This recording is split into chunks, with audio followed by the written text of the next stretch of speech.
Welcome back, party people, to another video. Thank you for joining me as always. Today we are working on the F-150 today, guys. Got your neck on that one. More specifically, we got a new goodie from Ready Lift Suspension, guys. So judging by the title, you probably already know what it is. Well, let's not waste any more time. Let's go see what's inside the box. Okay, so in front of me I have here the Ready Lift Suspension 1.5-inch rear blocks for the Ford F-150s. Looking through here, we got some nice quality stickers.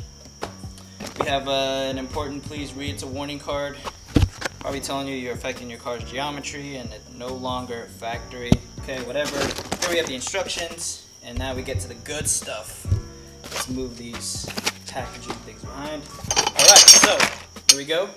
New U-bolts that are going to go in on the axle. You should have 4, 2 on each side. Got that.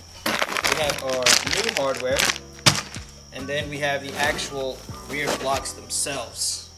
Now remember, this is the 1.5-inch, so this plus whatever's on there right now should give me the same gap space as the 4-wheel drive F-150s.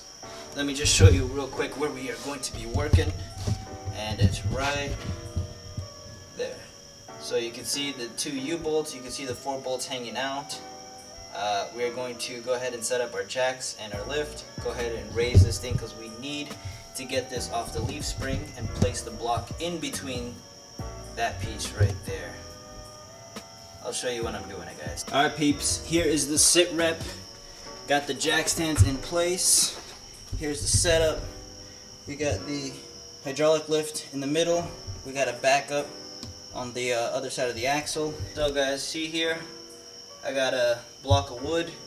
I got a normal car jack here. Basically, I'm going to lower this, and it's going to allow me, it's going to allow me to slip the block. See, we already got a decent gap going on here.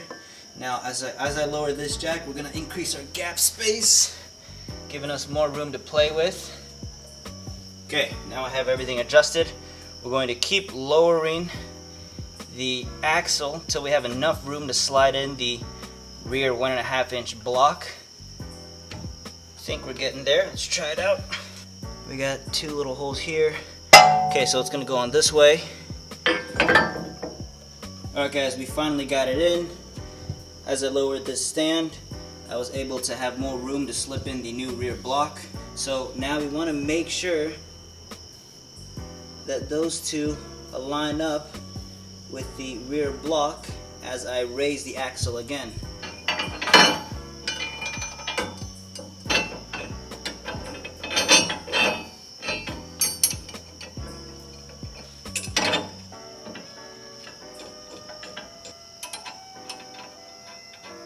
Here are the handheld tools you're going to need. Obviously, what you're going to need an abundance of is stands, jack stands. Set those up by the frame, and then you have your main hydraulic jack. That's what you're going to use at the differential. Once you have the differential lifted up, then you want to set these guys. Set this one wherever you're working, because that way you can adjust it. That's what this is for too, because it does get a little heavy, so use that for leverage. It helps. So this is the side you want to use, whichever side of the axle you're working on, so you have a lot more control. That I bought from Home Depot today, but I'm going to return because that thing is a toy. It is a toy, so I'm going to return that. But this is it, guys. When you are torquing down the nuts for the actual U-bolt, see if I can get those guys in there. When you're doing that, guys, you want to start off with 50 pounds, then move up to 75 pounds, then go all the way to 100 pounds with this thing. So this is it, guys. This isn't really necessary. I use this to pop off there's a tiny little bracket that holds in those cables. I don't know, it looks like a brake line. See that tiny little bolt right there? That guy. But that's not necessary. You can actually keep it on.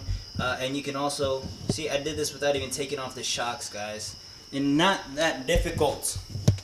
The main important bit here, people, is the stands. Gonna be using a hell of a lot of lifts and jacks, but it's necessary. This is your main guy. Keep that on the differential, lower it. You'll be able to drop the axle, and you'll have enough space to pop in the rear lift block and get that nice look. There we have it. Look at that. This is basically your standard four-wheel drive F-150. They normally have the 1.5 inch block. Well, it depends on the trim you get again, but normally this is your standard, about as close as you can get to a four-wheel drive F-150. So not bad. I think I got my rake again. Yep. Looks like I got some rake. Not a big deal. We'll have to buy some shocks in the front or something. But anyways, guys, I'll go ahead and get some videos in tomorrow morning because right now it's dark. So, right now it's dark, so you're not going to be able to see much of a difference. So, let's just wait till tomorrow morning. Yep, the rake is back. So here we have the 1.5 inch Ready Lift suspension rear block installed on the bed of the truck. Not the bed of the truck, but the rear. There you can see the new bolts sticking out. As a reminder, guys, this is the same height as your regular four-wheel drive F-150. Well, depending on your trim, but this is pretty much the height.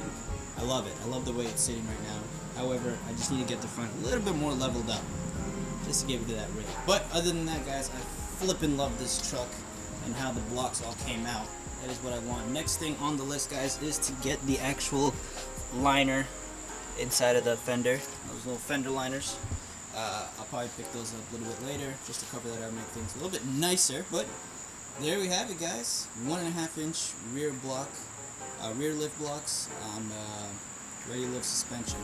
I really hope my explanation was clear enough, and I hope you guys have a better idea when approaching this type of job.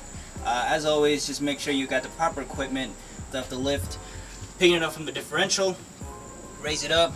You want to go ahead and remove the nuts holding in the factory U-bolts, and then you'll have another jack right here, one on the opposite side. Get it as close as you can. I'd say probably right here, as close as you can to the brake rotor, and then from there you'll have to lower down the main that's on the differential, so it's weighing on these guys over here, these jack stands, and then you can lower it as best as you can, or as much as you can, in order to fit in the block.